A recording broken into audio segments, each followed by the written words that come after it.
यात्राएं बहुत ज़रूरी होती हैं, बाहर भी अंदर भी। और मनुष्य सतत यात्रा में रहता है, रहता रहा है। अभी भी जब हम 9 से 5 की नौकरियों में बंधे रहते हैं, अक्सर दिल करता है कि सैटरडे संडे के आगे या पीछे एक दिन छुट्टी लेकर निकलें और यात्रा पर हो आएं।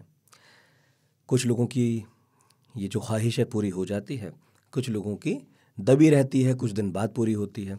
लेकिन ये वाली जो ख्वाहिश है यात्रा की, पूरी सब करते हैं।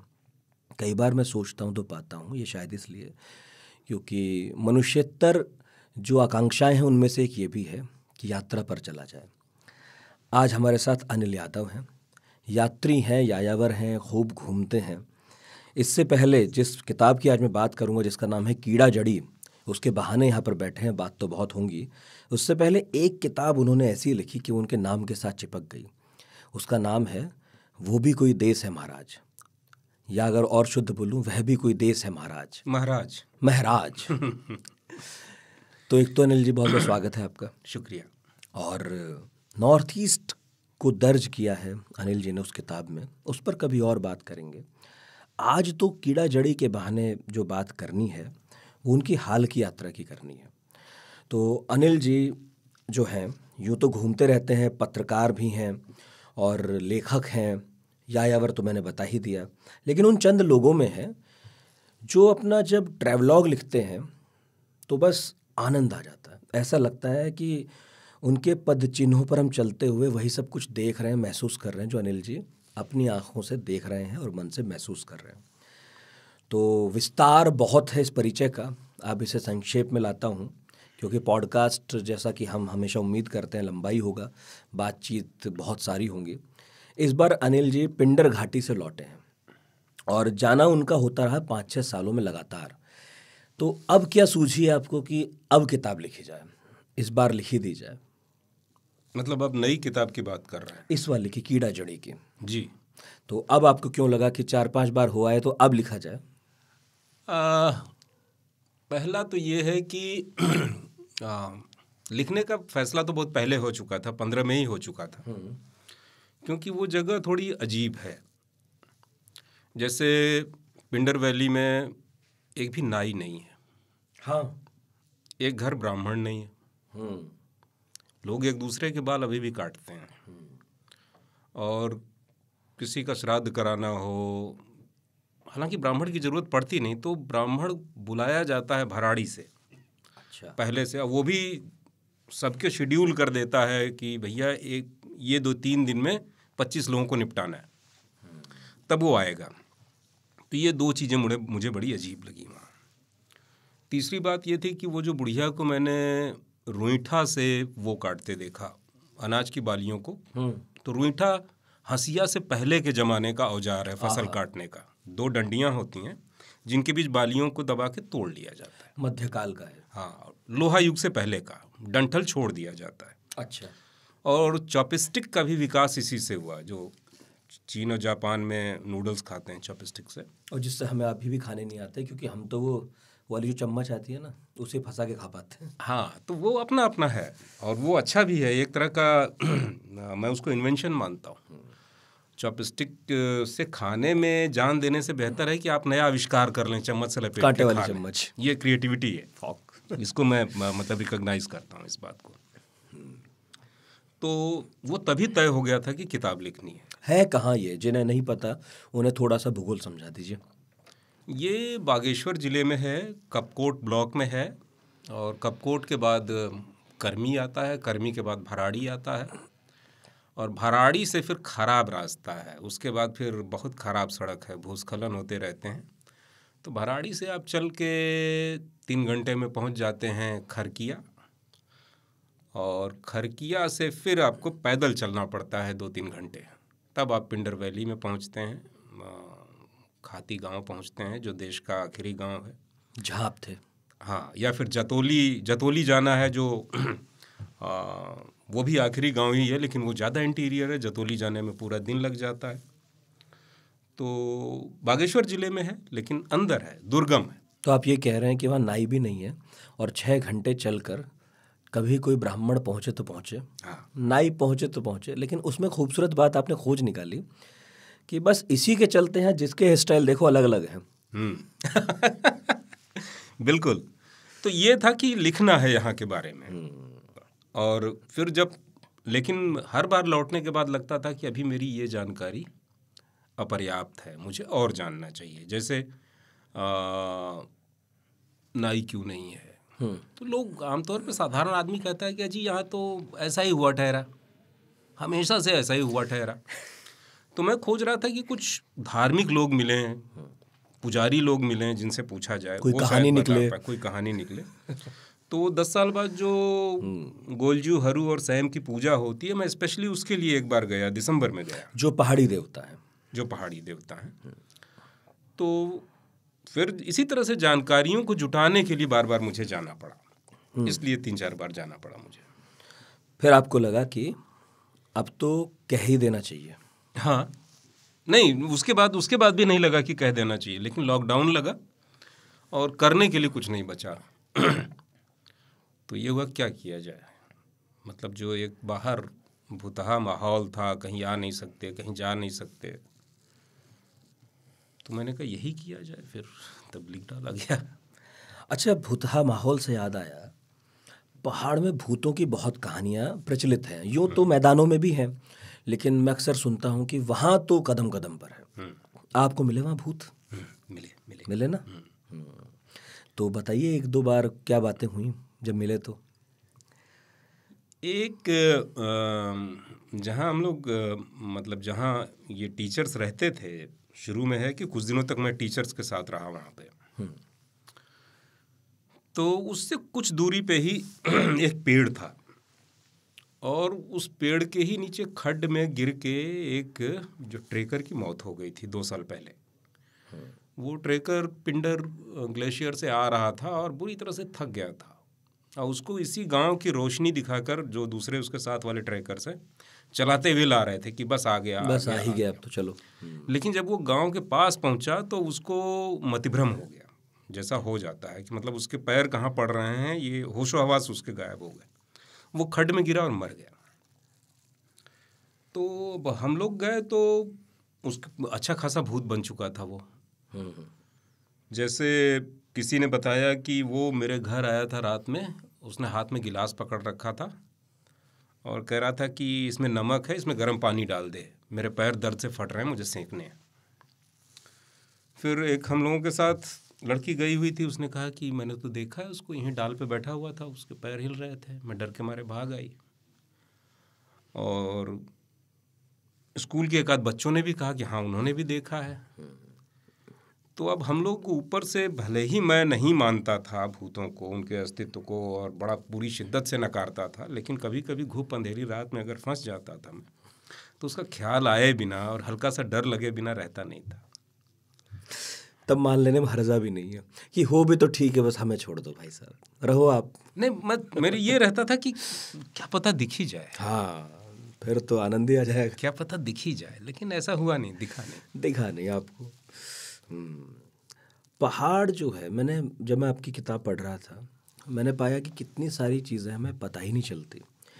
जैसे आपने एक लड़की का जिक्र किया, वो मुझे बहुत मासूम और मार्मिक लगा, जिसकी इच्छा सिर्फ ये है कि वो इसलिए मैदान में जाना चाहती है कि पाँव घसीट कर चल सके। क्या हमारी चाल इतनी बदल जाती है जगहों के हिसाब से, जंगल, पहाड़, मैदान, और हम महसूस भी नहीं करते?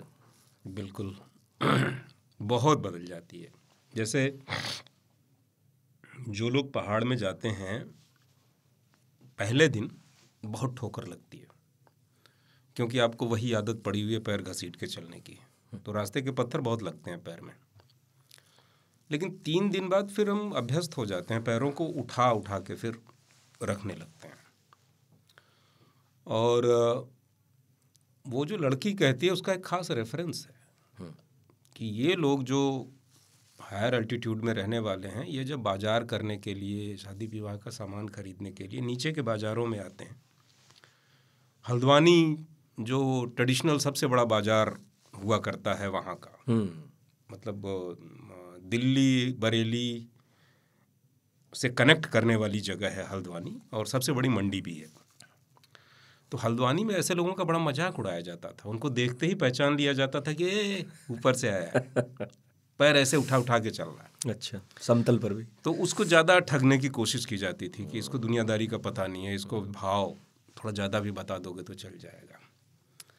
तो वो पहाड़ियों के लिए उस तरह से पैर उठा के चलना गंवारू पने का, पिछड़े होने का, नक्कू होने का एक सिंबल है। तो वो लड़की उससे छूटना चाहती थी, ये कि मैं भी ऐसे पाँव घसीट के चलूं। चिंता नहीं करनी, देखना नहीं। आपको कितना टाइम लगा उस तरह की चाल चलने में? वही शुरू के 1 हफ्ते में, क्योंकि हमको लोगों को तो, मुझे तो अक्सर रोज़ सुबह निकलना पड़ता था स्कूल के लिए 6 बजे। आप शुरुआत में जब गए तेहरा में, पिंडर घाटी, तो एक एनजीओ की मार्फत पहुंचे थे स्कूल में पढ़ाने, अस्थायी रूप से? जी। अच्छा, तो कितने दिन आप पढ़ाते रहे? मुझे पढ़ाना था 15 दिन, लेकिन 15 दिन बाद मुझे जिस टीचर को रिप्लेस करना था वो नहीं आई। फिर जाके मुझे दूसरे स्कूल में 15 दिन पढ़ाना पड़ा। बस 1 महीने का स्टिंट था। उसके बाद सब लोग चले गए तो मेरा मन हुआ कि अब रुक जाते हैं, तो फिर मैं 2-3 महीने और रुक गया। कहानी वहाँ से शुरू हुई? जी, रुकने के बाद ही शुरू हुई। ये जो बच्चे थे आपकी क्लास में, हाँ, और ये बच्चे होते हैं मैदानों में, इन दोनों के बीच कोई फ़र्क कभी महसूस किया? बहुत बहुत बहुत फ़र्क था, बहुत। क्योंकि देखिए, हम तो यहाँ बैठ के देखते हैं, और कभी एक आध हफ्ते की छुट्टी पर चले गए तो कहाँ बच्चे दिखते हैं, क्लासरूम कहाँ दिखते हैं, हमें तो वो पहाड़ दिखते हैं। और प्रकार प्रकार के एडवेंचर शुरू कर दिए अब तो मैदानी लोगों ने पहाड़ों में, वो दिखता है। आप रह के आए इसलिए आपसे पूछ रहा हूँ कि बहुत कुछ ऐसा आपने देखा जो हमें नहीं दिखा। आपको क्या दिखा उनमें अलग? एक तो ये कि वो बच्चे मैदान के बच्चों से बहुत अधिक मजबूत और हिम्मती बच्चे हैं।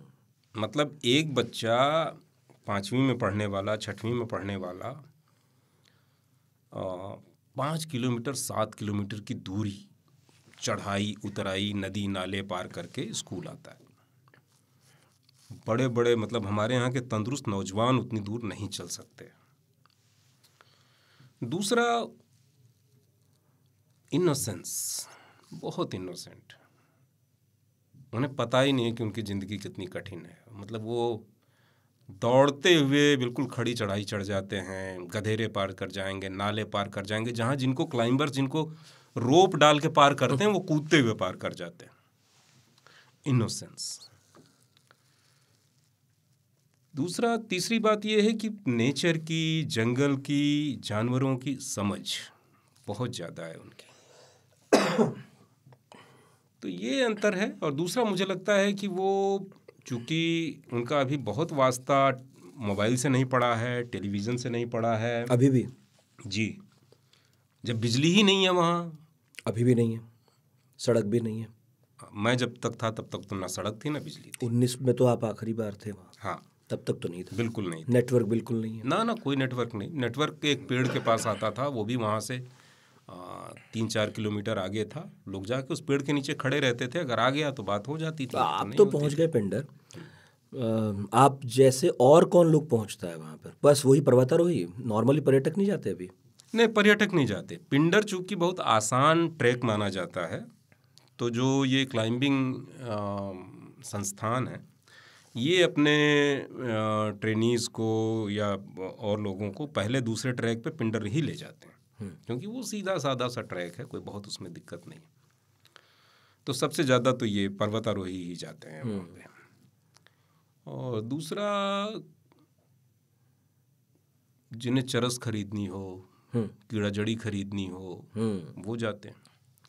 या कुछ ऐसे टूरिस्ट, एडवेंचरस किस्म के टूरिस्ट जो भूले भटके वहाँ पहुँच गए, वो बार बार जाते हैं, है ना। उनको जो चस्का लग जाता है। हाँ, जो उनको इत्मीनान मिलता है। अब जैसे एक ट्रैवलर्स की एक दिक्कत ये भी है कि अगर आप किसी ऐसी जगह जाते हैं और जहाँ और भी बहुत सारे ट्रैवलर्स आते हैं, तो वो अपना हैट लगा के, टोपी लटकाए, चिप्स चबाते हुए, बॉटल फेंकते हुए, जानवरपना करते हुए घूम रहे हैं, तो उससे भी इरिटेशन होती है। तो बहुत सारे ट्रैवलर्स चाहते हैं कि वो किसी शांत जगह पे जाएं, जहाँ ये हुड़दंग वाले दूसरे को ट्रैवलर्स ना हो। तो वो ऐसी जगहों पे जाते हैं, महीना 2 महीना किसी के घर में रुके। मुझे एक बुढ़िया मिली, वो 3 साल से आ रही थी। अच्छा। वो आयरलैंड की थी, वो 3 साल से आ रही थी, और एक लोकल गाइड को उसने फिक्स कर रखा था, वही 3 सालों से उसके साथ रहता था। तो इस तरह के लोग आते हैं वहाँ पे, ज़्यादा लोग नहीं जाते अभी। अच्छा है, अभी अछूता है। और कुछ खास पिंडर को लेकर जो आपने महसूस किया? खास ये है कि जो एक तो कठिन जिंदगी है वो जिस तरह के लोगों को बनाती है। अब जैसे पिंडर वैली के किसी आदमी की पैर की हड्डी टूट जाए, हाथ की हड्डी टूट जाए, बाप रे, वो तो मैंने पढ़ा। या कोई प्रेग्नेंट औरत है, तो उसको घोड़े पे लाद के पहले भराड़ी लाया जाएगा और भराड़ी से फिर बागेश्वर आएगा या कपकोट जाएगा। तो और भयानक सर्दी, बर्फ, खेती बहुत पिछड़ी हुई। तो अब ऐसे में जिस तरह के लोग बनते हैं, टफ किस्म के लोग, रियली टफ लोग, ये फिल्मों टीवी और सीरियल में ये जो जिम में जाके टफ लोग बनते हैं, वैसे टफ नहीं। जैसे उनकी टफनेस का मैं एक वो बताता हूँ कि एक दिन मुझे एक बुढ़ा मिला, वो हमेशा जेब में मिर्च रखता था। तो मुझे क्यूरियोसिटी हुई, उससे मैंने पूछा कि ये आप क्या करते हैं? कहा कि अब कोई नहीं रखता, लेकिन पहले सभी रखते थे यहाँ। तो वो जब ऊपर जाते हैं, बिल्कुल जो ग्लेशियल हाइट्स हैं, तो वहाँ दम फूलने लगता है, ऑक्सीजन की कमी हो जाती है, बहुत जल्दी थक जाते हैं, सांस नहीं आती। ये टफनेस है कि वो मिर्च खा लेते। अब सी करेंगे तो हवा जाएगी, ऑक्सीजन मिलेगी, और ज़्यादा जाएगी। हाँ, तो वो फिर पार कर जाएंगे उस जगह को। तो अपने को फोर्स करना कि जहाँ आपकी बॉडी जवाब दे रही है, दिमाग जवाब दे रहा है, उस लिमिट के आगे जाने वाले लोग थे। ये मुझे आकर्षित, अरे ये मुझे खींचा कि ये ऑर्डिनरी लोग नहीं है। एक चीज़ आपने इस किताब में जो लिखी है ना, वैसा मैं भी कभी सोचता था। अब शायद उसका समाधान दिया आपने इसमें। मैं सोचता था कि यार ये क्या मज़ा है इस चीज़ में कि चलो भाई 2-3-4 लोग हम चलते हैं और दूर ऊंचे पहाड़ पे चढ़ेंगे, इतनी मुश्किलों से पहुंचेंगे, जान भी जोखिम में पड़ी है, लेकिन जाएंगे ज़रूर। भाई वहाँ जाके क्या मिलता है? वहाँ तो कुछ है ही नहीं, तो ये क्या झक मारी है? फिर आपने इसमें समाधान बताया कि भाई ये होता होगा शायद। मेरे से बहुत लोग पूछते होंगे, सोचते होंगे, उन्हें बताइए इसका जवाब क्या है? क्यों जाते हैं लोग इतने निर्जन में, इतनी ऊंची चोटियों पर जान फंसा कर? ये मुझे ऐसा लगता है, मैंने बहुत लोगों से बात की, मतलब मुझे जितने ट्रैकर्स मिलते थे उनसे पूछता था कि आप जाते हो तो क्या देखते हो, क्या महसूस करते हो? ज़्यादातर नहीं जानते। उनका ये है कि ये प्राइड का मैटर है जी, प्राइड कि मैं वहाँ जाके हम सेल्फी लेते हैं, फ़ोटो लेते हैं, अपना फ्लैग गाड़ देते हैं, और किसी ने नहीं करा, मैं वो बंदा हूँ अपने इलाके का कि मैं सबसे पहले यहाँ आया। तो ऐसा लगता है कि एक तो जैसे कोई कंपटीशन चल रहा है जिसमें उनको सबसे आगे निकल जाना है। दूसरा ये है कि जैसे वो समिट चोटी पहाड़ की ना हो करके किसी दुश्मन का किला है, उसको जीत लेना है, वहाँ अपना झंडा फहरा देना। और तो ये मुझे बड़ा वेग सा लगता है। इसके पीछे मुझे पता नहीं, मतलब जैसे मैं तो यही कह सकता हूँ कि ये वेस्टर्न कोई चीज़ है जो हमारे भीतर इम्प्लांट कर दी ऐसा है, क्योंकि हमारे यहाँ तो ट्रैकिंग वेकिंग थी नहीं, अंग्रेजों के आने के साथ ही उसके बाद ही शुरू हुआ। तो मैं तो यही कह सकता हूँ कि अंग्रेज चले गए हैं, अपनी औलादे छोड़ गए हैं, वो कर रहे हैं ट्रैकिंग। आपने किया कभी ट्रैक? आप वहाँ ही थे? किया, लेकिन हमारा तो ये नज़रिया होता था कि जैसे अब हम बजलिंग धार गए तो वहाँ अपना लेके जाते थे राशन वाशन, अपना एक रात रुके, टेंट लगाया, खाना वाना बनाया, घूमे, अगले दिन पत्ते खेले, बियर पी, मौज करी, फिर आए अपना आराम से। अब ये थोड़े कि गए और झंडा फहराया और फोटो लिया और वापस आए। आप जो वर्णन कर रहे हैं, सचिन है हमारे साथ से रिकॉर्ड कर रहे हैं जो, मुझे तो पूरा पता है, इनके भी रोंगटे खड़े हो गए होंगे। हम सब चाहते तो हैं ये करना, ऐसी जाएं, टेंट लगाएं और बियर पिए, वहीं हाथ तापे, स्टोव पे खाना बनाए। होता नहीं है पर सबसे। अब ये तो प्रायोरिटाइज करना पड़ता है कि आपकी ज़िंदगी में जो प्रायोरिटी होती है वो हो जाता है, वो आप कर लेते हो, चाहे जितना मुश्किल काम हो। मतलब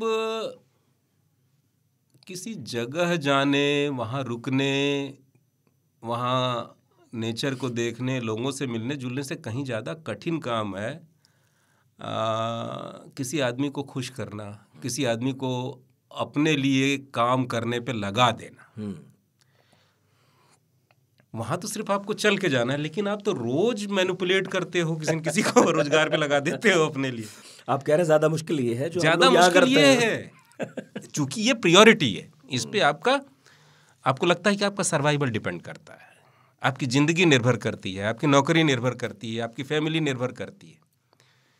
लेकिन जिस दिन आप सोचेंगे कि यार उस पर भी ज़िंदगी निर्भर करती है, इस ज़िंदगी में मज़ा नहीं है, वो है जहाँ ऊर्जा मिलेगी, चलो चार्ज होके आते हैं। हाँ, तो प्रायोरिटी कमा। हाँ, तो आपने ट्रैक किया है ना, और मैं गया नहीं इसलिए पूछ रहा हूँ। और फिर आप रुके एक रात, जब सब सो जाते हैं बियर वियर पी के, आप भी सो जाते हैं या तब कुछ महसूस करते हैं? कोई ऐसा समय नहीं है कि सोने के बाद महसूस होगा या जागने के बाद महसूस होगा। असली बात है कि अगर आपका रिसीवर जब ऑन होगा तो महसूस होगा, रिसीवर ऑफ है तो महसूस नहीं, कुछ नहीं होता। तो निश्चित तौर पे ये जो पहाड़ की रातें हैं मुझे बहुत पहले से खींचती रही हैं, बहुत पहले से। मैं जब पहली बार गया था तभी, वही मैं पूछ रहा हूँ बस। मैं पहली बार 93 में गया था और एक अखबार की जीप पे लद के गया था, उस पे अखबार के बंडल थे और मैं भी लद गया था। तो एक तो पहाड़ में आसमान जो होता है वो बड़ा जादुई लगता है, जैसे लगता है तारे बहुत करीब आ गए, और कहीं कहीं तो लगता है जैसे तारों में पानी भरा हुआ टपक पड़ेंगे, इस तरह के भी लगते हैं। वाह। और जो ये अंधेरा है और चांदनी रातें पहाड़ में, साफ आसमान में, गजब, मतलब। तो ये जो सचमुच की चांदनी, सचमुच का अंधेरा, सचमुच का उजाला, सचमुच के पानी बहने की आवाज़, गानों के जितने रूपक हैं वहाँ सब व्यवहारिक हो जाते हैं, एकदम दिखने लगता है, सब होता है। मुझे नहीं लगता कि ये गाने जिन्होंने लिखे हैं उन्होंने कभी इसको महसूस भी किया होगा। लिख दिया है, लेकिन वो बिल्कुल दूसरा अनुभव है। सचमुच नेचर को उसके उस वाइल्ड रॉ फॉर्म में जाके महसूस करना बिल्कुल दूसरा अनुभव। जब चांद पूरा चमकता होगा और जब पहाड़ पर जो बर्फ़ है वहाँ उसकी रोशनी गिरती होगी और ये रात है पूरी, मैं सोचता हूँ कई बार दिन जैसी रोशनी होती होगी। नहीं, मैंने मेंशन किया है एक जगह इसमें वो जो रोशनी है, वो जो वाइटनेस है, जो बर्फ़ से रिफ्लेक्ट होके चांदनी जब आती है, उसको मैं कैसे बताऊं। जैसे इसमें एक जगह है कि मेरा एक दोस्त है आलोक बनर्जी, तो रात में हम लोग अपने कमरे से पेशाब करने के लिए बाहर निकले हुए, हम लोग साथ में ही निकलते थे। ये भी डर था कि कहीं कोई गुलदार वगैरह ना आ जाए, वो अलग, वो एक अलग चक्कर। उस हाइट पे भी हैं? हाँ, वैसा क्या है। वाह। और वहाँ बाकायदा कुत्तों के गले में वो लोहे वाले पत्थर डाल के रखे जाते हैं। तो उस रात वैसी ही चांदनी थी, सामने मैगतोली था और उस पर पूरा चांद पड़ रहा था। तो मुझे कहीं किसी बच्चे के रोने की आवाज़ सुनाई दी, तो मैंने कहा आलोक यार देखो कहीं कोई बच्चा रो रहा है। तो आलोक बनर्जी मुझसे कहते हैं कहीं कोई बच्चा नहीं है, ये सब साला कभी टाइप के लोगों को ही सुनाई पड़ता है। आधी रात को बच्चा रोता। तो मतलब जैसे मैं उनको लगा कि ये कह रहा हूँ कि कहीं कोई शिशु भूत रो रहा है। हाँ। तो ये उस चांदनी का प्रभाव था, वो जो एक उसका प्रभाव था। और दूसरी बात ये कि जिसका जैसा रिसीवर होता है वैसा ग्रहण करता है। मुझे तो वो बहुत अनुपम लगता है, मैं तो बहुत घूमता रहता। आप क्यों जाते हैं पहाड़ों में? बहुत सारे कारण हैं पहाड़ में जाने के। एक सबसे बड़ा कारण तो ये है कि पहाड़ का जो विजुअल है वो पल पल बदलता रहता है, आपको बोर नहीं होने देता। जैसे रेगिस्तान है तो पूरे दिन एक ही जैसा भूदृश्य दिखाई देगा आपको। समुद्र है तो पता है कि भाई ज्वार आएगा, भाटा आएगा और बीच में इस तरह का होगा। लेकिन पहाड़ में जरा सी रोशनी बदलती है, सब बदल जाता है। जरा सी लाइट बदली, सब बदल गया। आपके डायरेक्शन बदले, वो बदला। वो बदला। फिर उसके बाद थोड़ा जिन लोगों की ज़िंदगी कठिन होती है वो आदमी भी थोड़े दूसरे तरह के होते हैं। अब जैसे पहाड़ में जो 70 साल का बुढ़ा है, 75 साल का बुढ़ा है, ज़िंदगी भर वो ऊबड़ खाबड़ पत्थरों पे चला है, वो घुटना दर्द होने की, घुटना खराब होने की शिकायत नहीं करेगा। वो चलता हुआ मिलेगा। तो वो जो जीवट है वो दूसरे तरह के लोग बनाता है। वो जीवन के ऑर्डिनरी चीज़ों पे भिन्न भिन्न नहीं करते। वो उनकी चिंताएं दूसरी होती। और बहुत दिनों तक ये भी था कि मैं पहाड़ मेडिटेशन के लिए जाया करता था, ध्यान के लिए। मुझे लगता था कि यहाँ इस तरह की वाइब्रेशंस होती हैं जो जिससे ध्यान सज जाता है, लग जाता है। तो एक वो भी कारण था, अभी भी है। मुझे लगता है कि ध्यान करने के लिए पहाड़ बहुत अच्छी जगह है। और दूसरा एक रहस्यमय भी है। आप अकेले पहाड़ में घूमिए तो आपको रहस्य महसूस होगा, कोई ना हो साथ में, दूर दूर तक कोई ना हो, तब आपको बहुत कुछ ऐसा फील होने लगता है, आपके सबकॉन्शियस को फील होने लगता है, अवचेतन को फील होने लगता है, जो आप मैदान में नहीं फील करते। क्योंकि हम लोग जहाँ रहते हैं, ये जो लगातार गाड़ियों का शोर है, लोगों की बकबक है, मशीनों की जो आवाज़ें हैं, इसने काफ़ी हद तक हमारी संवेदनाओं को कुंद कर दिया है। लेकिन जब आप सचमुच जाके नेचर में जा पड़ते हैं, तब पता लगता है कि आपके भीतर आप पता नहीं ऐसी ऐसी आवाज़ों को रिसीव कर रहे हैं जो पहले कभी आपने जानी नहीं थी, कभी सुनी नहीं थी। तो वो फिर बहुत मिस्टीरियस लगती हैं, उनको जानने की इच्छा होती है और वो इंगेज करती हैं। ध्यान वाला किस्सा तो मैंने पढ़ा है इसमें आपका, कि आप ध्यान करते थे। ज़मीन पर कोलाहल ज़्यादा है, पहाड़ पर नीरवता ज़्यादा है, ध्यान शायद वहाँ इसलिए भी बेहतर होता हो। बिल्कुल, एक बड़ा कारण। लेकिन शोर तो वहाँ भी पहुँच गया। और अभी जब हम रिकॉर्ड कर रहे थे, उससे पहले आप कह भी रहे थे कि अब सड़क आ जाएगी या आ गई। अब बहुत उस तरह की बात रही नहीं जो कभी थी, लेकिन पहुँचने वाले वहाँ पहुँचते रहे। जैसे जब आप वहाँ पर थे तो कुछ विदेशी पहुँचे जिन्हें ट्रैकिंग भी नहीं करनी थी, बल्कि वो कीड़ा जड़ी की खोज में थे। तो छोटा सा ही सही कोलाहल तो वहाँ मचता रहा ही है। हाँ, क्यों नहीं। कीड़ा जड़ी, यूँ तो यूट्यूब पर बहुत वीडियोस हैं। आपके नज़दीक क्या समझ आया, क्या कमाल है ये? कुछ नहीं है। एक तो सीधी सी बात है कि कीड़ा जड़ी के बारे में जो एक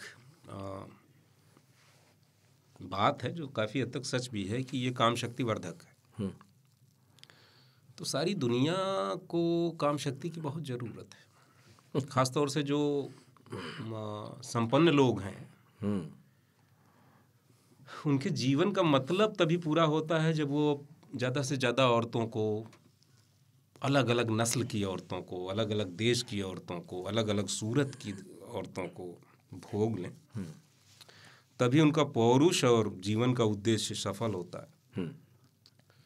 तो इसलिए इसकी बहुत मांग भी है।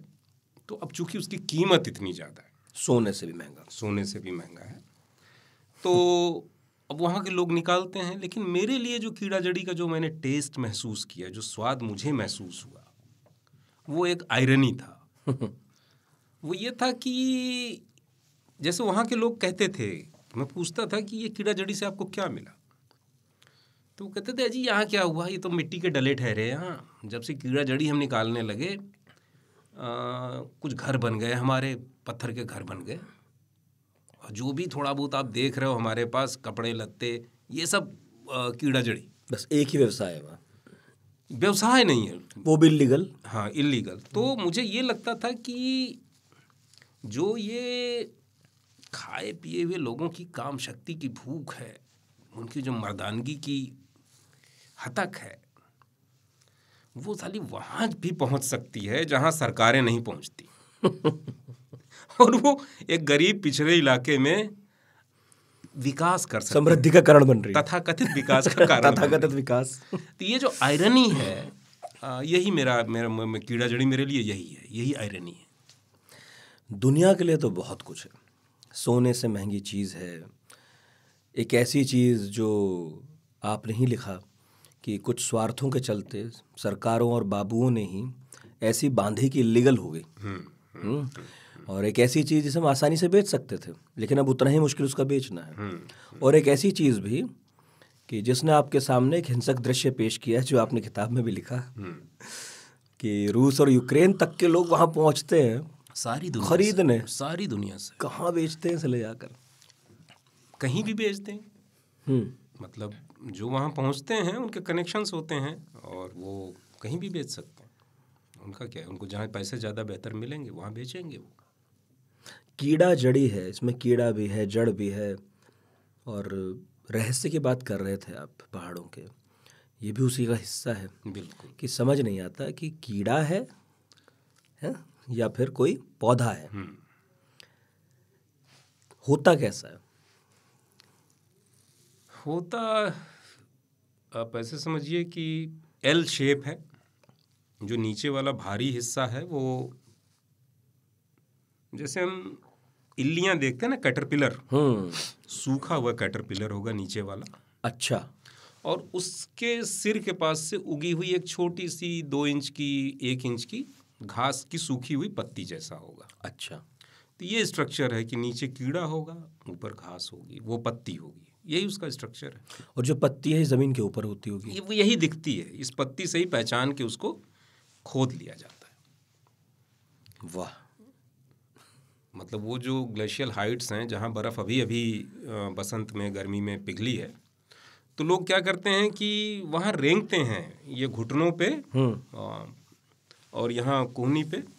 वो मोटरसाइकिल के पहिए, टायर और गाड़ियों के टायर काट के पैड बनाते हैं। हाँ, जैसे क्रिकेट के होते हैं। हाँ, तो उसको क्रॉल करते हैं उसको पहन के। वो अब वो जहाँ दिखा उसको खोद लेते हैं। और जिसको 10 मिल जाए शाम तक वो बड़ा खुशकिस्मत माना जाता है। वो अपने देवी देवता पे कुछ चढ़ा बढ़ा देगा, मतलब ना इस तरह का। ये किस भाव में बेचते हैं? भाव वही है, जो लोकल है वो 8 से 10 लाख रुपए किलो है, जो स्मगलर्स को बेचते हैं वो।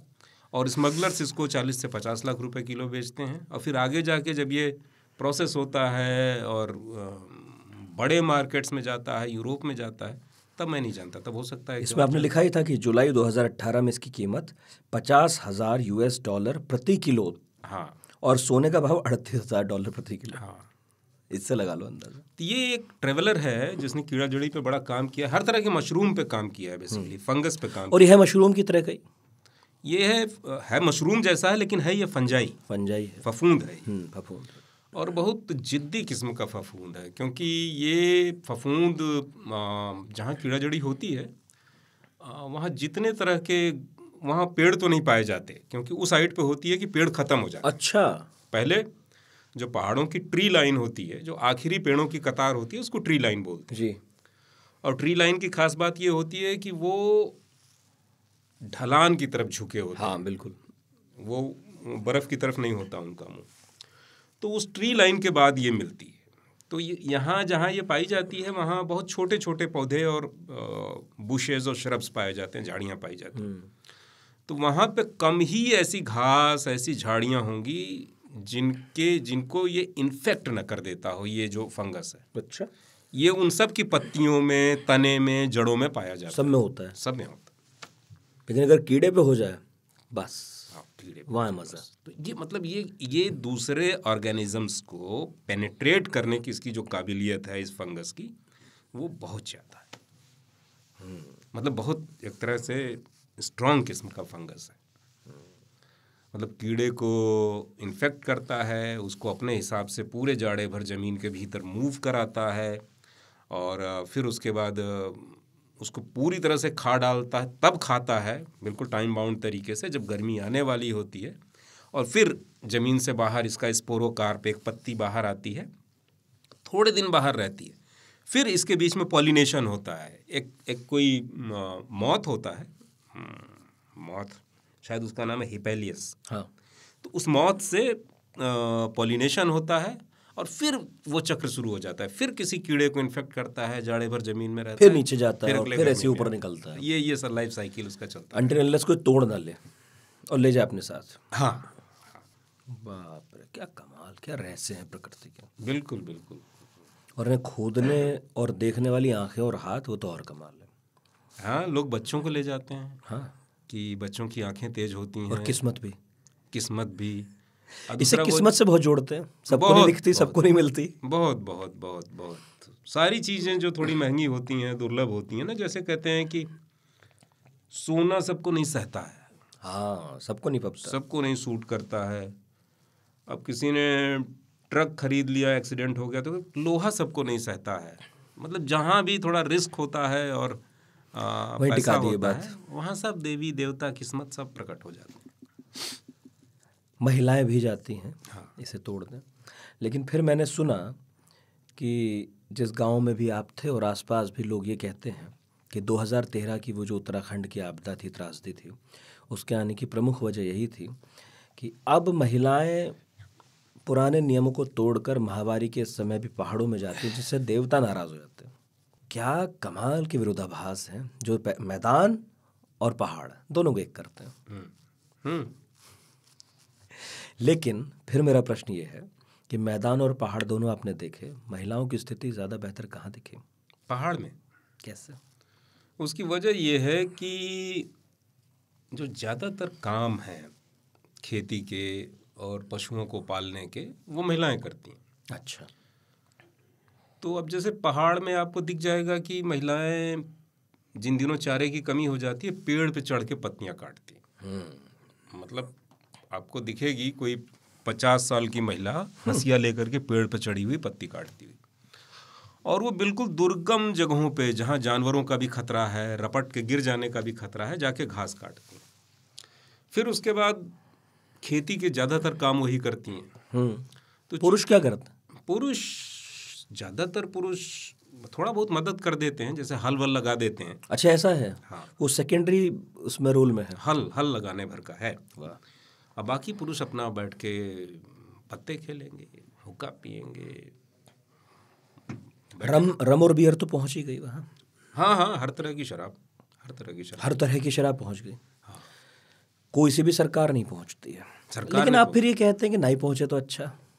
क्या ये सब सुविधाएं, ये सब शोर, सरकार पहुंचेगी, इंडस्ट्रीज पहुंचेंगी, फिर शोर नहीं पहुंचेगा? देखिए, बात ये है कि कुछ भी नया आएगा तो वो अपने साथ साथ अपने माइनस भी ले आएगा।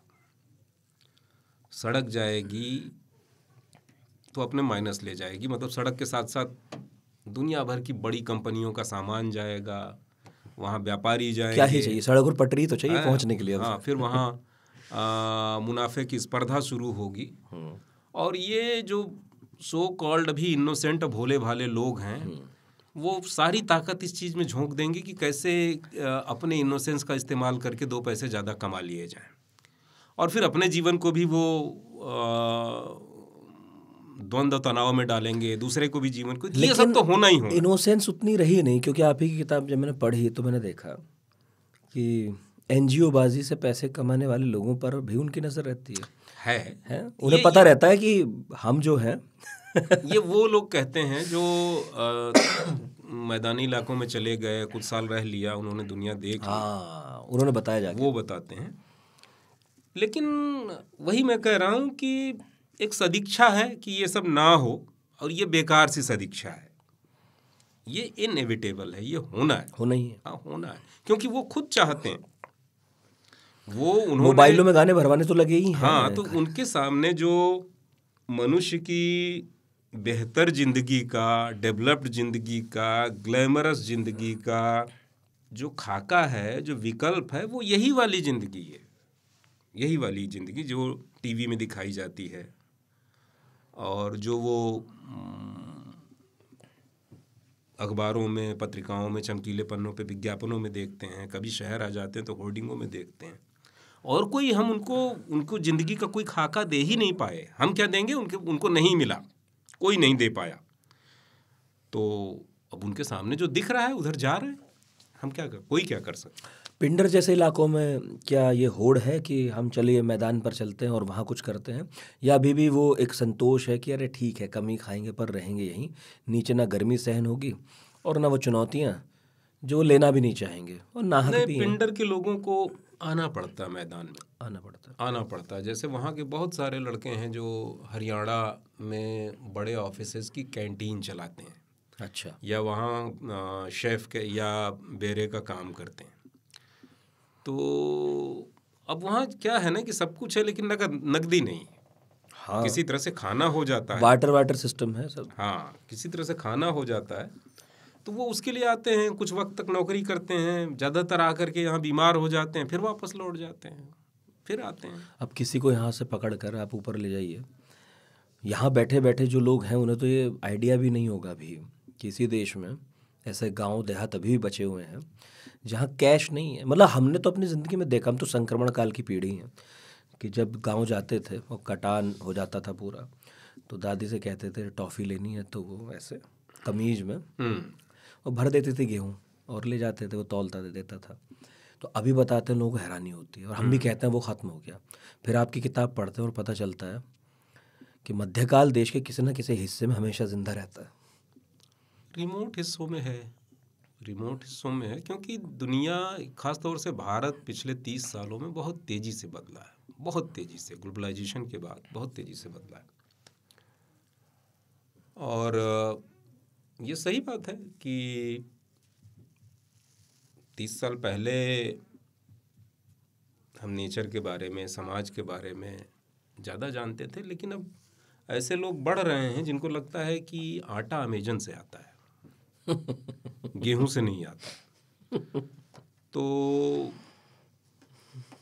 और इसी अनुपात में जिस अनुपात में ये ग्लोबलाइजेशन के प्रभाव हैं और बड़ी कंपनियों का दबदबा बढ़ा है, ये सामान्य लोगों का मूर्खीकरण भी बढ़ा है। तो ये हो रहा है, होगा ही। अच्छा, तरह तरह के कंपटीशन होते हैं ज़मीन पर, तो ये ब्यूटी क्वीन वगैरह कॉन्टेस्ट होता है। ये घसियारी क्वीन क्या है जो वहाँ होता है? वहाँ नहीं होता घसियारी क्वीन। घसियारी क्वीन एक आदमी ने शुरू किया था, उनकी डेथ हो गई। 53 सिंह नाम था उनका। और 53 भाई ने ये शुरू किया था गढ़वाल में। तो ये था कि जैसे जंगल विभाग वालों को सबसे आसान जो प्रताड़ित करने के लिए लोग मिलते हैं वो घसियारियाँ ही मिलती हैं। हाँ, तुम जंगल में इस तरफ मत जाओ, वहाँ मत जाओ, ये है वो है। तो वो ये बताना चाहते थे कि जो घसियारिने हैं वो पर्यावरण के बारे में, जंगल के बारे में इन बाबुओं से और गार्डों से ज़्यादा जानती हैं, नंबर 1। दूसरा, वो बताना चाहते थे कि उनको चिंता भी है, वो बचाना भी चाहती हैं, क्योंकि उनका अस्तित्व इसी पे निर्भर करता है। ऐसा नहीं है कि उनको सिर्फ 1 साल घास काटनी, उनको सारी ज़िंदगी काटनी। अगर घर में जानवर होंगे एक दिन काट के तो बैठेंगे। हाँ। तो उन्होंने ये प्रतियोगिता शुरू की कि बिना दूसरे पौधों को नुकसान पहुंचाए सबसे तेज गति से जो घास काटेगा उसको हम सोने के, चांदी के मुकुट देंगे और लाख रुपए का पुरस्कार देंगे। वाह! तो ये बहुत शानदार तरीके से ये प्रतियोगिता मेरा ख्याल है 2-3 बार हुई। ये तो प्रतीक है एक तरह से, मतलब एक प्रतीकात्मक चांटा। हाँ, प्रतीकात्मक चांटा। और इसी के साथ साथ एक और काम शुरू किया था उन्होंने कि जो पहाड़ के लोकगीत हैं, बाजूबंद है, बुंदेड़ है, ये इन गीतों को कलेक्शन का भी काम शुरू किया था। लेकिन अभी उनकी पिछले साल कैंसर से डेथ हो गई। उनको कभी गिरे थे वो, उनको चोट लगी थी और फिर वो बढ़ते बढ़ते अभी उनकी डेथ हो गई। अब वो फिर शुरू हो पाएगा, नहीं शुरू हो पाएगा, क्या कह सकते हैं। मैं जानता था 53 भाई को, बहुत अच्छे आदमी थे, लेकिन उनकी डेथ हो गई अभी। तो घसियारी क्वीन अभी चल रहा है कि नहीं? ना, उसके बाद नहीं सुनाई पड़ा, उनके जाने के बाद नहीं सुनाई पड़ा।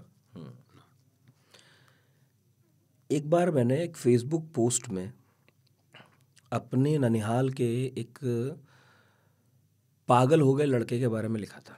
ननिहाल कहाँ है आपका? मेरा ननिहाल ज़िला मुजफ्फरनगर में है और सकौती एक वहाँ पर जगह है। सकौती टांडा, बिल्कुल। तो जब हम बचपन में जाया करते थे तो वहाँ ना खेत साफ़ हो जाते थे तब तक गर्मियों में, तो अपना क्रिकेट खेलते थे लोग। तो वहाँ एक गांव है मोहिनीपुर, वहाँ की टीम आती थी खेलने। तो उसमें एक लड़का बड़ा गजब का क्रिकेट खेलता था और चूंकि मेरी कल्पना में सबसे बढ़िया क्रिकेट खेलने वाला वही था, तो मैं जब वापस अपने पिताजी के साथ, मम्मी के साथ लौटता था शहर, तो यही याद रहता था कि यार क्या गजब का क्रिकेट खेलता, यहाँ कोई नहीं खेलता शहर में।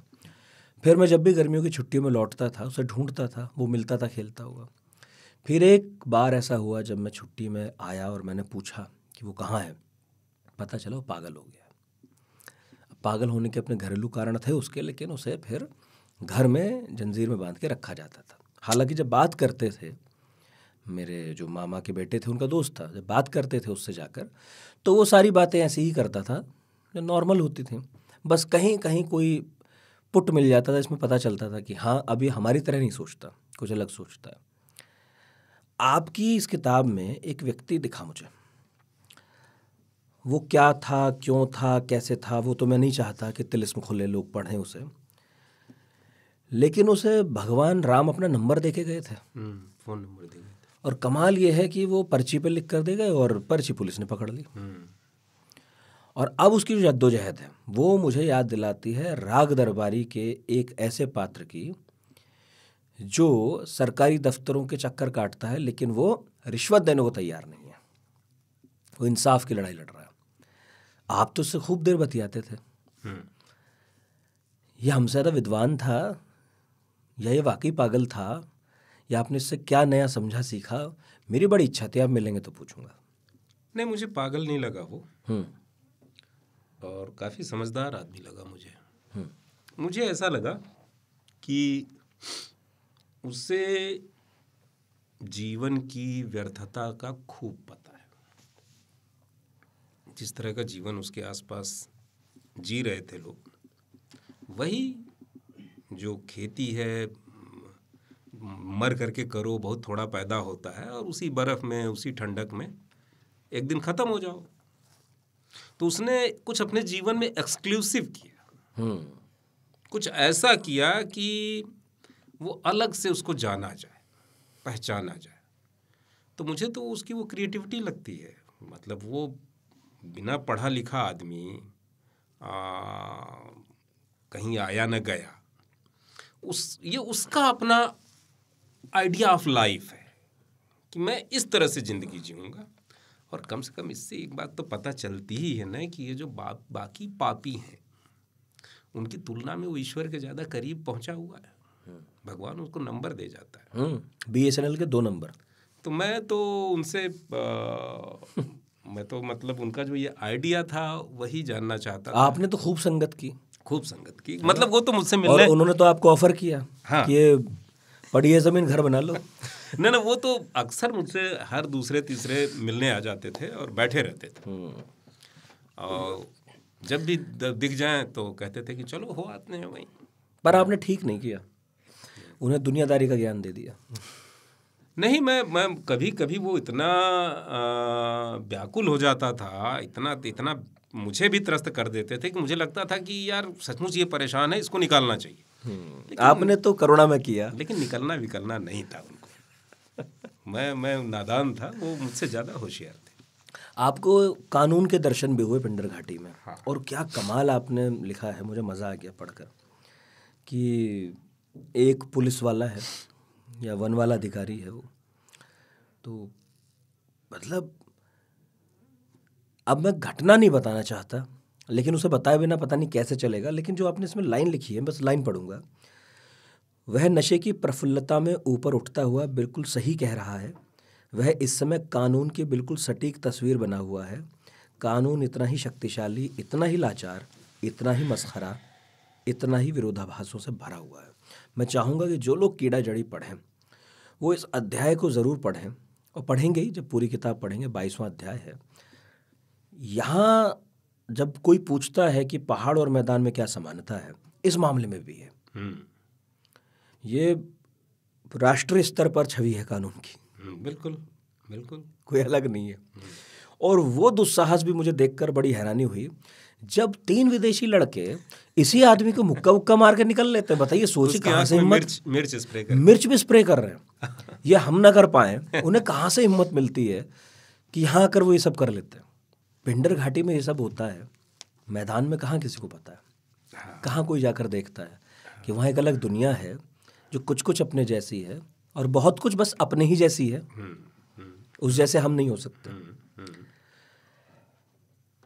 इसमें अंत जब आपने किया तो मुझे उसका काफ़ी दुख हुआ, लेकिन अंत पर नहीं आऊँगा, बल्कि ये पूछूंगा जो आपसे कई बार पूछा जा चुका है कि भाई घूमते तो बहुत हैं लोग और लिखना भी चाहते हैं, अब पता नहीं टिप्स जैसा कुछ होता है कि नहीं होता है, लेकिन अच्छा ट्रैवलॉग कोई कैसे लिख दे? अब सीधी सी बात है कि देखिए, एक ही जगह को 5 ऐसे लोग जिनके भीतर लिखने की सलाहियत हो विजिट करेंगे तो 5 तरह से लिखेंगे। तो ट्रैवलॉग कैसे लिखे कोई, इससे ज़्यादा इम्पोर्टेंट चीज़ ये है कि कोई चीज़ों को देखता कैसे है। हाँ, दैट इज़ वेरी फंडामेंटल, वो ज़्यादा इम्पोर्टेंट बात है। तो जो जैसा देखेगा वैसा लिखेगा, और क्या किसी को देखना सिखाया जा सकता है? हाँ, आपने उसमें हेमिंगवे भी ढूंढ लिया, ईसा मसीह भी ढूंढा, तो इस कोई यात्रा में देखना कैसे सिखा सकता है? लेकिन अब वो भी इस जमाने में, जैसे सारी दुनिया इस बात का हाहाकार कर रही है, संवेदना बहुत कम हो गई। आदमी आदमी से बात नहीं करना चाहता, फ़ोन में डूबा रहता है, संवेदनशीलता बहुत कम। तो सीधी सी बात है कि आप किसी जगह के बारे में, पेड़ के बारे में कितनी देर लिखोगे, पहाड़ के बारे में कितनी देर लिखोगे? अंततः उस जगह को जो लोग जीवंत बनाते हैं, वहाँ रहते हैं, उनके बारे में आपको लिखना पड़ेगा। तो अगर आपके भीतर संवेदना नहीं होगी, उनके साथ बैठने का, उनके साथ खाने का, उनके साथ पीने का, उनके सुख दुख में साझीदार होने का नेक नहीं होगा, तो फिर क्या लिखोगे? नहीं लिखा जा सकता। तो यही है बेसिक बात कि क्या किसी को संवेदना सिखाई जा सकती है?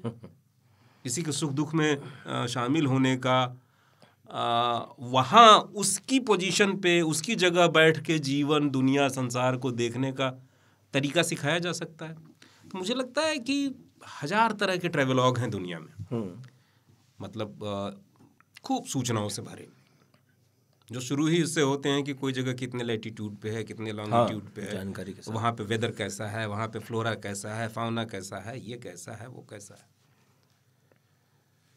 कुछ आपको एडवेंचर से भरे हुए मिलेंगे कि वहाँ जाने में क्या -18 डिग्री टेम्परेचर में कैसा फील होता है, वो ये बताएंगे। फिर उसके बाद बहुत कुछ बड़े उस तरह के होंगे, रेडिकुलस किस्म के होंगे, मस्खरे किस्म के होंगे कि कैसी कैसी विचित्र स्थितियों में ट्रैवलर फंसा। ये सब ज़्यादातर अंग्रेजी के ट्रैवलॉग्स में दिखता है। लेकिन मेरा जो अपना टेस्ट है, मेरा जो मन होता है लिखने का, वो किसी खास जगह की असाधारण लोगों की जिंदगियां लिखने का मन होता है, और कुछ उन्हीं जैसा जीने का भी मन करता है। लिखने से भी ज़्यादा इम्पोर्टेंट बात ये है, कुछ उन्हीं जैसा जीने का भी मन करता है। आप शायद बारीकी से और बेहतरी से इसलिए भी लिख पाए क्योंकि आप केवल घूमने नहीं गए थे, ना, नहीं, बिल्कुल। बल्कि एक तरह से बस गए, बस थोड़ा कम बसे हों उनसे, लेकिन बसे। अच्छा, चूंकि नाम पढ़ाकू नित्य ने पॉडकास्ट का, थोड़ा सार्थक ही कर दीजिए मेरे आग्रह पर। कुछ किताबों के नाम तो बताई जाइए कम से कम, जो घूमने फिरने के शौकीन लोगों को, या जो नहीं जा पाते, उन्हें पढ़ना चाहिए, अच्छा ट्रैवलॉग है। आपको ऐसा लगा हो आपकी नज़र में? देखिए, मुझे जो सबसे पहला ट्रैवलॉग अच्छा लगा था, वो एक साधु का लिखा हुआ ट्रैवलॉग था। अच्छा। स्वामी विवेकानंद का। वाह। परिव्राजक। परिव्राजक मैंने पढ़ा था इंटर में। मैं एक बार बनारस किसी काम से गया था, तो रामकृष्ण मिशन से खरीद लाया था। तो लेकिन उस ट्रैवलॉग की खास बात थी कि स्वामी विवेकानंद ने उसको लिखा इस तरह से नहीं है जैसे आजकल के बाबा हैं।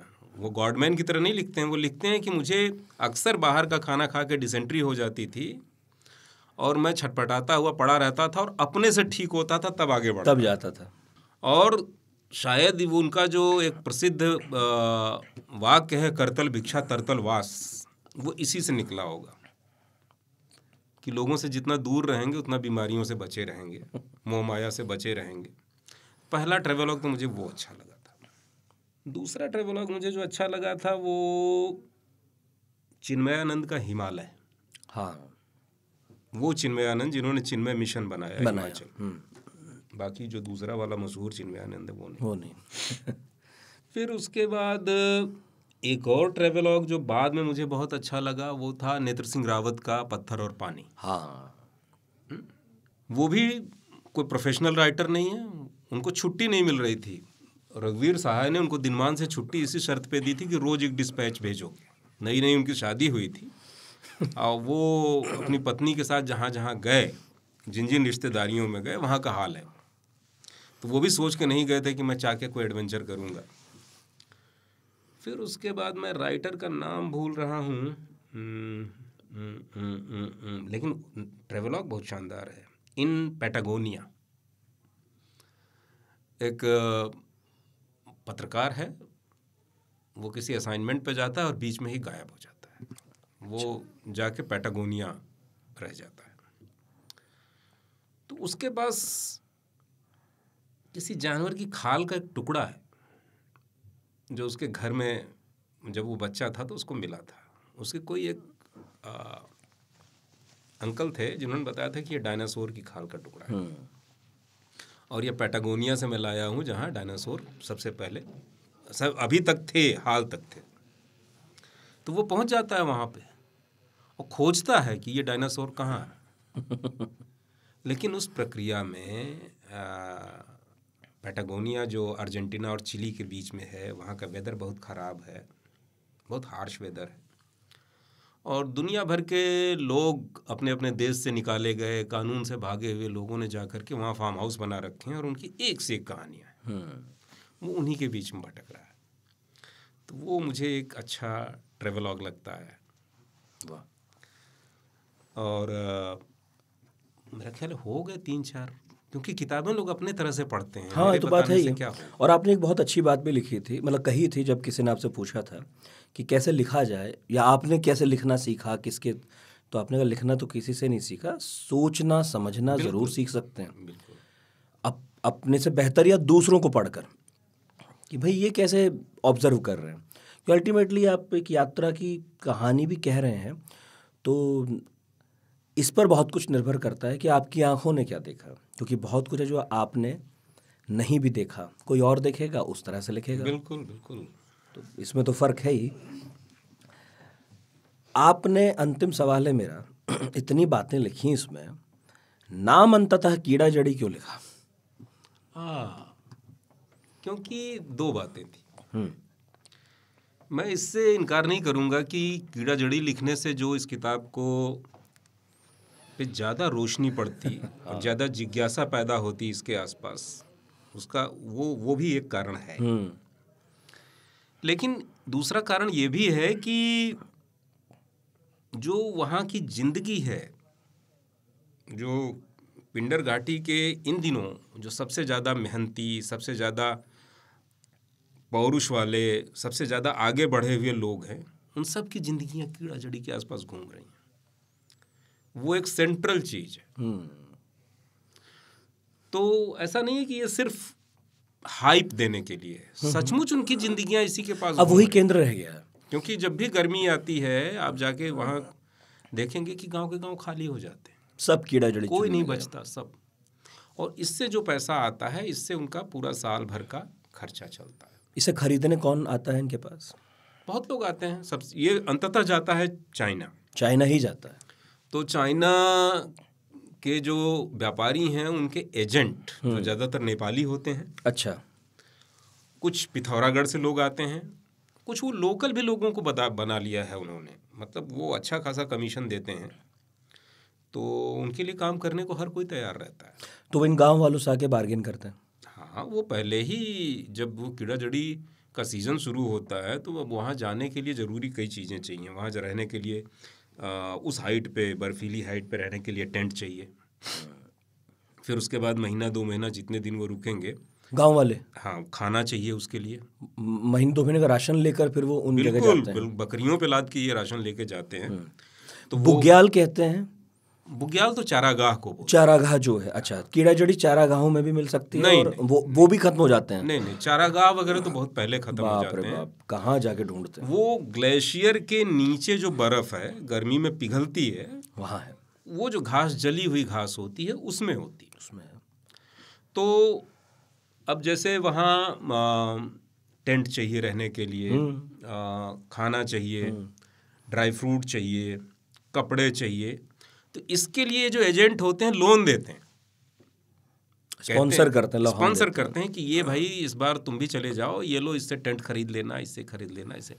लेकिन ये करने के बाद आदमी बाध्य हो जाता है कि लौट के वो उसी को बेचेगा। अब वो जैसे जिस कीमत पे ले ले। तो लोग बचते हैं इस बात से कि वो सोचते हैं कि अभी किसी से ना पैसा लें, अपने हिसाब से बेचेंगे। नहीं, क्या रेट खुलेगा। हाँ, क्योंकि रेट भी अलग खुलता है, रेट हर बार अलग खुलता है। अच्छा, इसलिए वो जो है बचते हैं सरकारी। अच्छा, आप कुछ कह रहे थे। मैं ये कह रहा हूँ कि जिंदगी वहाँ की घूमने लगी है कीड़ा जड़ी के इर्द गिर्द, तो इसलिए मुझे लगा कि यही टाइटल होना चाहिए।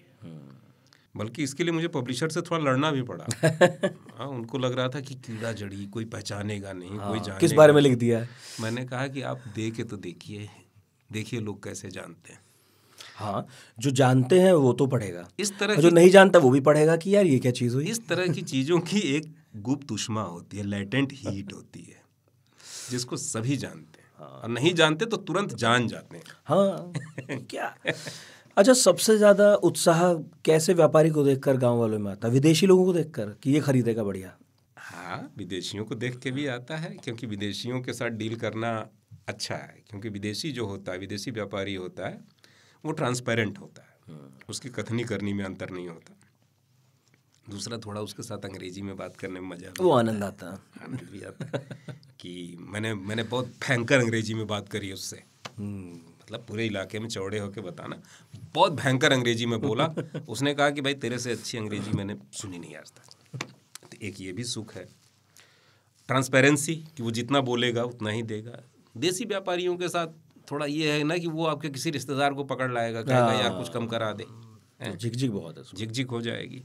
तो लोग विदेशियों को ज़्यादा पसंद करते हैं। और सरकार ने जो रेट लगाया है वो कितना कम है कि सरकार को बेचने कोई राजी नहीं है? अब बहुत कम है। मैं कह रहा हूँ कि गांव वाला 10 लाख रुपए किलो बेच रहा है, सरकार का रेट 60,000 रुपये किलो, 70,000 रुपये किलो, 80,000 रुपये किलो। इसलिए चाह कर भी कोई आदमी कोई नहीं बेचता, नहीं बेच सकता, और उसे इलीगली बेचना ही पड़ेगा, क्योंकि इतने कम में कोई कैसे नहीं बेचते। और ये जैसे जो पता चला कि बेच भी दिया तो उसकी नीलामी होती है। अच्छा, ठीक है। तो कई बार तो ऐसा हुआ कि नीलामी होने में देर हुई और कीड़ा जड़ी खराब हो गई। खराब होने का भी खतरा है। हाँ, मालखाने में रखे रखे खराब हो गई। फिर ऐसा भी हुआ कि उसकी जो नीलामी हुई तो जो स्मगलर गांव में जा कर के 8 लाख रुपए में खरीदता था, 8 लाख रुपए केजी खरीदता था, नीलामी में उसने 2 लाख रुपए में खरीद लिए। मजा आ गया। सही बताइए, सरकार साथी हो गई। सरकार उसमें वो हो गई। तो अब कोई नहीं बेचता, लोग बचते हैं। और इसका कमाल ये है कि आपने इस किताब में भी लिखा और हम अक्सर सुनते भी रहे कि चीन की जो ओलंपिक में जीत हुई, महिला टीम ने कमाल किया, फिर दुनिया में खबर बनी कि भाई लोग क्या खाते हैं, तो पता चला जी साहब खूब कीड़ा जड़ी। उसमें मीडिया का भी बड़ा हाथ रहा, रोल रहा, मीडिया का ज़्यादा रोल था। फिर कत्ल हो जाते हैं। कई लोग तो इसको लेकर इसलिए आना और जाना नहीं चाहते कि कोई रास्ते में मार ही डालेगा, क्योंकि कीड़ा जड़ी भी लूट सकता है और जो बेचकर पैसा मिला हो तो वो भी लूट सकता है। कैश में मामला है सारा। तो एक तरह से अपराध को भी आमंत्रित कर दिया है कीड़ा जड़ी ने। हाँ हाँ, अरे पिथौरागढ़ में अक्सर कई पिथौरागढ़ के रूरल इलाकों में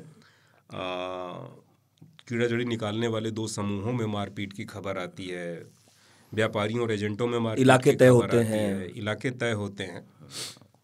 तो मतलब आने वाले दिनों में और गुल खिलेंगे, अभी तो ये शुरू हो रहा है। तो कई रास्तों से पिंडर घाटी अब घिरती जा रही है। एक तो खुद कीड़ा जड़ी का रहस्य, उसका रोमांच, उसका लोभ लालच, उससे जुड़ा पैसा, उससे जुड़े अपराध, और दूसरी तरफ जो सड़कें हमने पहुंचाई हमारे टैक्स के पैसों से पहुंच गई, और अब हम भी जाएंगे भाई पिंडर। इस होड़ में लोग पहुंचेंगे और फिर अपने साथ, जैसा आपने कहा, एक नई चीज़ आती है तो कुछ ख़राब चीज़ें लेकर भी आती हैं। हम पैसा लेकर जाएंगे लेकिन अपने साथ अपने अवगुणों को लेकर भी जाएंगे, कुछ वहाँ फैलाएंगे। तो पिंडर घाटी जो है अब खतरे के निशान पर झूल रही है, मेरा ख्याल है। हाँ हाँ, आप ही थे जो उसे अछूता देख के आए थे। अगली बार जाएंगे तो शायद हो सकता है आपको कुछ नई चीज़ें देखने को मिले। मैं थोड़ा नेटवर्क भी आ रहा होगा। मैं आखिरी लोगों में से होऊंगा कि जो मैं उसको रॉ देख के आए। हाँ, थोड़ा उस तरह से देख के आया, वरना अच्छा मेरे सामने ही बहुत बदल भी रहा था। हाँ, 4-5 साल तो आप जाते रहे, तो जब भी जाते रहे होंगे देखते होंगे कि जैसे इस बार ये आ गया। मैं देखता था, मैं जिसके घर पे रुकता था जाके, चामू, तो चामू पता नहीं कहाँ से एक साइकिल ले आया था, तो उसके टायर वायर थोड़े अच्छे थे और वो वाली साइकिल थी जिसको उबड़ खाबड़ जगह पे चलाया जाता था। मतलब उसको सीखने के लिए इतनी मारा मारी, चामू सीखता था, चामू का लड़का चलाता था, चामू की बेटी चलाती थी, और जिसका हाथ लग जाए वो भी चलाता था। वहाँ साइकिल तक नहीं हैं? साइकिल तक नहीं थी वहाँ। नहीं, वो जगह जो टेरेन है वो साइकिल की टेरेन नहीं है। जहाँ जिस रास्ते पे 6-6 इंच के पत्थर उभरे हुए हों, उस पर आप साइकिल कैसे चलाओ? लेकिन मैं समझने की कोशिश करता था कि ये इतना कष्ट उठा के क्यों ये पीले पड़े हैं कि साइकिल चल जाए, चलाएंगे। जरूरत ही नहीं है उसकी वहाँ। 8-8, 10-10 फीट गहरे गड्ढे में गिर पड़ते थे बच्चे लेके साइकिल, लेकिन फिर लेके निकल आते थे, फिर चलाते थे। तो वो कि जैसे नीचे लोग साइकिल पे चलते हैं, मोटरसाइकिल पे चलते हैं, वैसा जहाँ इतना खिंचाव हो उस जीवन के प्रति, नीचे वाले जीवन के प्रति, वहाँ कौन रोक लेगा?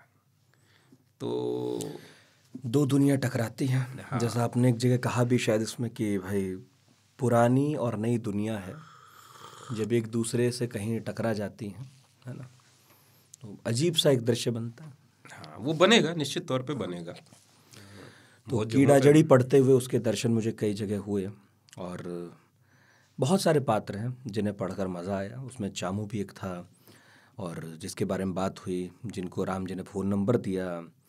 एक और व्यक्ति हैं जो अक्सर, जी, और एक और व्यक्ति हैं जो गाइड का काम करते हैं, और आपने अंत में उनके बारे में कुछ जानकारी भी दी कि फिर वो आपको दिखे नहीं कभी।